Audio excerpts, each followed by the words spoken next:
There is so much incredible food in DC, it can be overwhelming, especially with new spots popping up on what seems like a daily basis. Sometimes I find myself eating at the same places over and over just because I can't decide what new place to try. But this March, there's no better reason to get out there and check some places off the list. It's District Bridges' Tour del Taco. From March 1st to 31st, try as many of DC's best tacos and pupusas as you can to be crowned DC's taconnoisseur.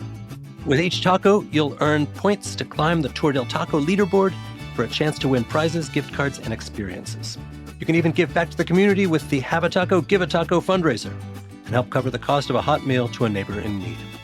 Visit districtbridges.org/Tour del Taco DC to see the taco map, track your progress, and vote for your favorite taco in the city. Today on CityCast DC, another week, another layer of confusion for federal workers, this time in the form of an email telling them to list their accomplishments or else. Amidst all the chaos, are they even legally required to respond to this thing? So many employees are looking for their next gig, maybe even in the restaurant industry.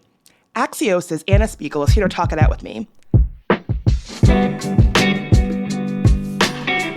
Today's Wednesday, February 26th. I'm Bridget Todd, and here's what DC is talking about.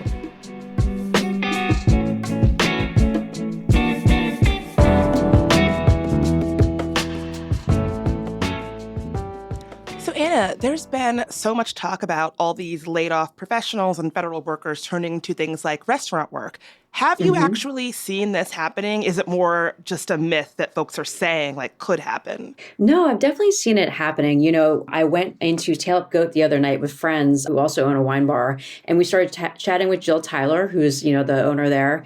We talked about the vibes in the restaurant, how she's seeing people come in who've had hard work weeks, who are worried about their jobs. They do a lot of delicious pastas and carbs, so people are coming in looking for, a little bit of comfort. And she said she's also seen applications that look really different than the usual stuff she gets on culinary agents. People are coming in with more, foreign aid service experience than they do with front of house experience. Are these places getting floods of applications?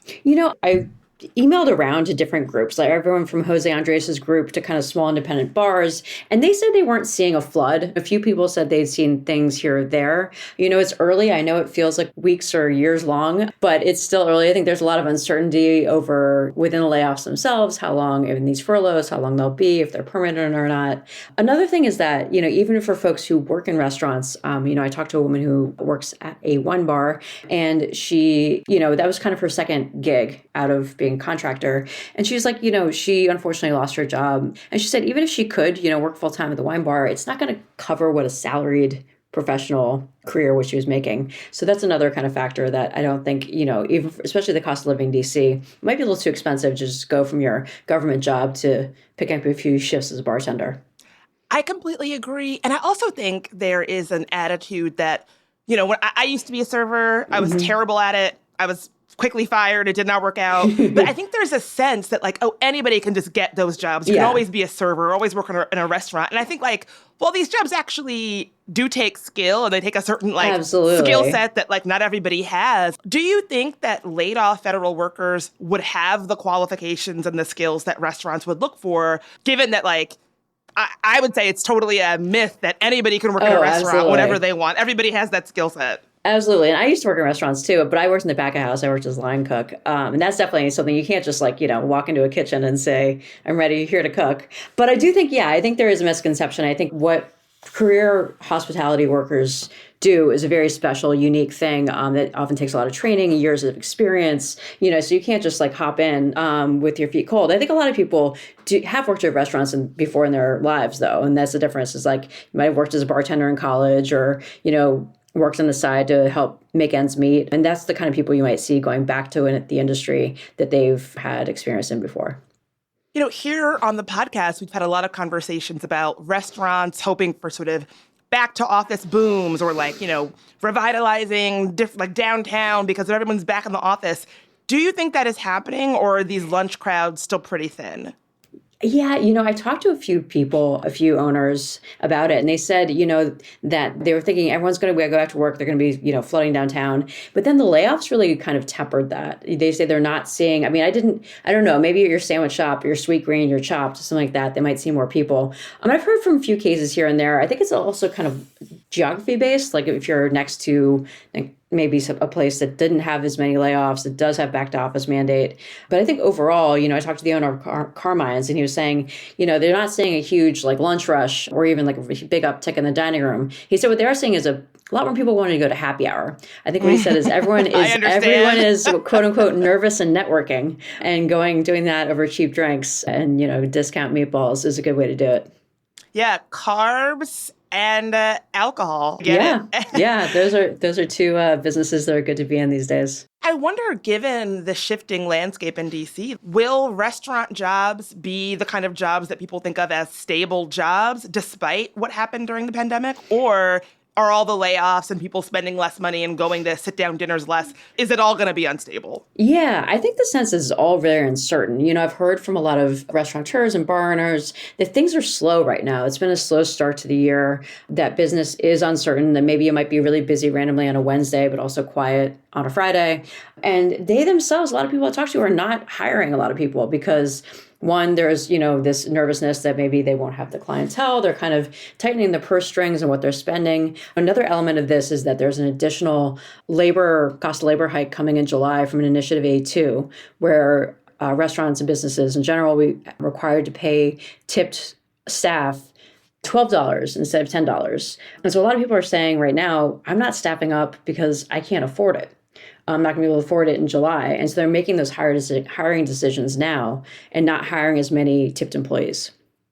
What do you think this means for restaurants that have had like recent, highly anticipated openings? Like I walk by that new West African spot, El Mina on 14th. Yeah. I cannot wait to go there. I have not gone. And I am like Willow too. Song I'm at the excited. Wharf.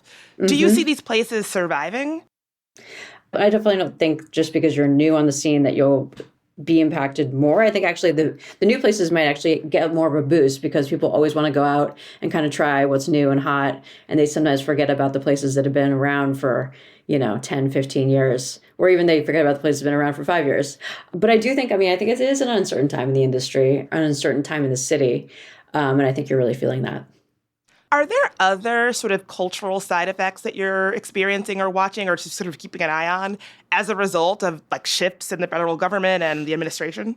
For sure. I think my colleague Mimi did a really good story on kind of the trickle-down effect of people going back to work. So they see pet care and child care institutions being flooded with inquiries all of a sudden. And you also see on the flip side, not in child care, but in pet care, a lot of places offering free services. The Friendship Animal Hospital is offering free coverage for federal workers who've gotten laid off, who want to keep their pets and who want to have surgeries and things like that.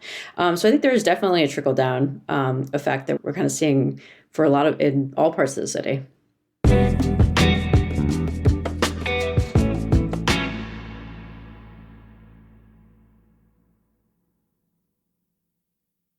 CityCast is made possible by the Peabody Institute of the Johns Hopkins University, celebrating 1 year of performances at the Johns Hopkins University Bloomberg Center located at 555 Pennsylvania Avenue, Washington, D.C. This spring, immerse yourself in the vibrant offerings at DC's newest venue for music and dance, featuring a full season of free performances.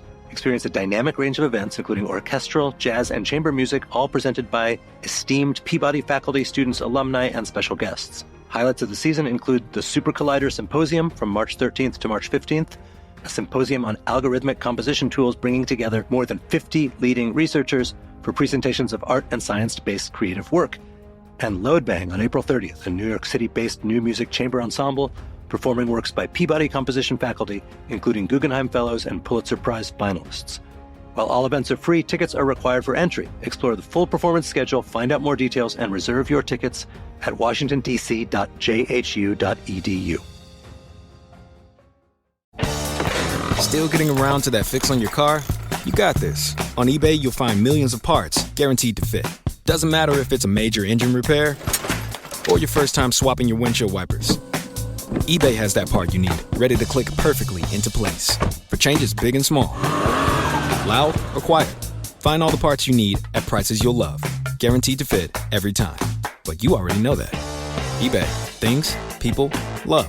Eligible items only. Exclusions apply. I also just think the vibes are really salient. It seems like people are really feeling the bad vibes, and that I have noticed in my life, like people collecting and sort of wanting to have this mass catharsis or mass like letting off steam. Have you seen the same thing? Yeah, I do. And I think that, I think there's twofold. I think that people are really searching for community. They want to be, when things are uncertain, when people are nervous, have these experiences that aren't, you don't have to talk about politics when you're at a 90s dance party or when you're at a great comedy show necessarily, or going to a restaurant. People want experiences when they go out. They want to feel part of something, be taken away for a little bit. But I also think there's a little bit of people being more scared than I think in the past in terms of their job security, in terms of what this all means. Like, it feels like a lot of things do feel out of control. So I know I was talking to a few arts institutions about what the Trump takeover of the Kennedy Center means. And people were saying, people don't really want to speak up right now because they don't want to be singled out for anything, which I think is a little bit different than the first time around. Yeah, the first time around, people were really vocal. And I think, I was really heartened to see a few artists, like I think Issa Rae canceled a Kennedy Center appearance. Shonda Rhimes pulled out pretty quickly. So interestingly, both Black women. So gotta give that up. But yeah, I do think you're right that this time around, I think there is a sort of chilling effect. And I think that's exactly what is intended. Yeah. And kind of keep your, if you are in a place that you feel safe, but like you don't want to stick your neck out. You want to kind of keep your head down, do what you can to protect yourself, to protect your employees, to protect your institution, and not really draw attention to yourself, which is when you think about the arts, that's a scary thing because the arts are all about drawing attention to themselves in a good way. Yeah, it is a particularly fraught time in the creative community, I think. Absolutely. But I think with restaurants, a good thing, and I think this is true with restaurants too. I think there was in the first Trump administration, we've talked about how there was this appetite for some restaurateurs to take a stand, like the Red Hen in Kentucky, not the one in D.C., kicking out Trump cabinet member. You had people going into restaurants, protesters. Remember, they went to Fiola. And you had a lot of people going on Twitter or Facebook or Instagram and saying, this is the kind of place we are. This is who we want in the restaurant. This is who we don't want. And I don't think you have that as much now because I think a lot of businesses don't want to alienate anybody. They don't want to make people feel uncomfortable. They think about hospitality as what they do, and it means offering hospitality to all people. So I don't think you have as many kind of restaurant-based protests as you did the first time. Yeah, and I think I completely agree with what you're saying from the owner side. But from the customer side, like, I don't begrudge some of these restaurants being in this tight position of not wanting to alienate any customers at a time of economic uncertainty. But, like, certainly I'm not going to choose to spend my money at a place that is like, we welcome anybody, including Nazis. Yeah. I don't think it's ever been that extreme. I don't know if you ever had a restaurant that was, I don't know, the pro-Nazi, but I do think that on both the left and the right, there's certain kind of hangouts that people are gravitating towards for various reasons. But I do think, I've just heard a lot more restaurateurs say, it's hospitality first, and hospitality means hospitality to all. So speaking of that, I know you mentioned there are like deals and happy hours happening right now. Can you name a few of your favorite spots that are doing like federal deals? I think on the fun side of things, places like Right Proper Brewing Company, the Pay It Forward program, known as the Executive Order Me a Beer, where you can pay $8 for a beer that will go toward a fired federal employee. And City State Brewing is offering 15% off all drinks for federal employees and contractors until the end of this month. That is such a DC thing. I love that. One thing I love about the DC restaurant community, I think we are unique in this, is that they're so supportive, they're so collaborative, they want to step in and help. Like whenever there's a federal government shutdown, the first thing to happen is shutdown specials. It happened even before the federal government shut down last time. People were selling $2 margaritas and free wings. It's not going to be like giving somebody back their job, but it does make people feel appreciated and special. And it's a way that, you can get your friends together and you can go out and have some wallet-friendly drinks while you're commiserating. Definitely. If somebody is listening is job hunting or trying to network in this very unique environment, whether they're applying to restaurant gigs or just sort of trying to network over cocktails to replace the job that they might have lost, do you have any advice for doing that in this unique moment? Obviously, it's a very competitive market right now, especially when you have very specialized workers like people who worked in humanitarian aid in Africa or somebody who is an education researcher trying to go into the private sector where there are only a very limited number of jobs for your availability. I think if you're talking about, restaurant work, it's great to get on the Culinary Agents platform and also just, kind of connect with restaurants. I think a lot of places like Jill at Tail of Goat said, just emailing someone directly and, kind of talking about your experience, why, even if, you don't have restaurant experience, kind of like why you're attracted to that particular restaurant. Maybe they have an amazing wine program and you want to learn more about wine, or they serve a type of cuisine that was true to your family's roots or place you've traveled. That could be helpful. And I think there are definitely some kind of more forums for job hunting that are coming together. Yeah, the first time around in the first Trump administration, I was working for Planned Parenthood, and it was a bad time. And everybody on my team eventually cracked and left, myself included. And I remember the person who had been there the longest was like, not only do I not want to work at Planned Parenthood under the Trump administration, I don't want to be involved in politics at all. She left, started working at a restaurant, went to culinary school, and today, years later, she's kicking butt as a restaurateur. Her situation was very specific. So I think I've seen that. I mean, I think you have to be in a, somewhat fortunate or privileged position to say this is going to be my time to come rediscover my passions. But the people who have said that, who, I have a friend who's I've always loved wine, he's from San Francisco. He's maybe I want to go and work and, go back to wine. I'm tired of being a federal employee. Maybe this is a good time to do it. Obviously, you're lucky if you can be in that position, but it's something I'm sure a lot of people are exploring. Yeah, you probably don't have kids. Yes, exactly. if you're able to do that. Yes, exactly. That's very true. You don't necessarily have kids or a mortgage or, college to pay for. So all of those things. Well, Anna, thank you so much for following this pretty unique intersection of what's going on right now. I appreciate it. Of course. Thank you so much. And we're always, following where, what's happening, where people are going, what they're thinking, what they're nervous about, what they're excited about. So please email me at anna.spiegel@axios.com.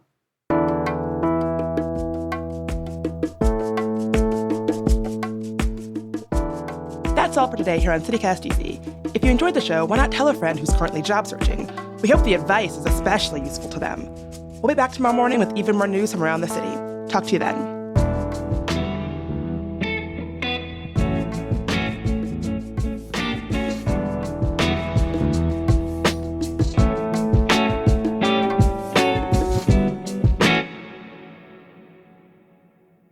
It's one of those Rasika versus Rasika. I was calling it Rasika for years, and then I finally talked to Ashok one year, and he was like, "It's actually Rasika." Oh my God, I've been pronouncing it wrong this entire time, probably on the podcast. Exactly. I think everyone has, so I'll definitely find out.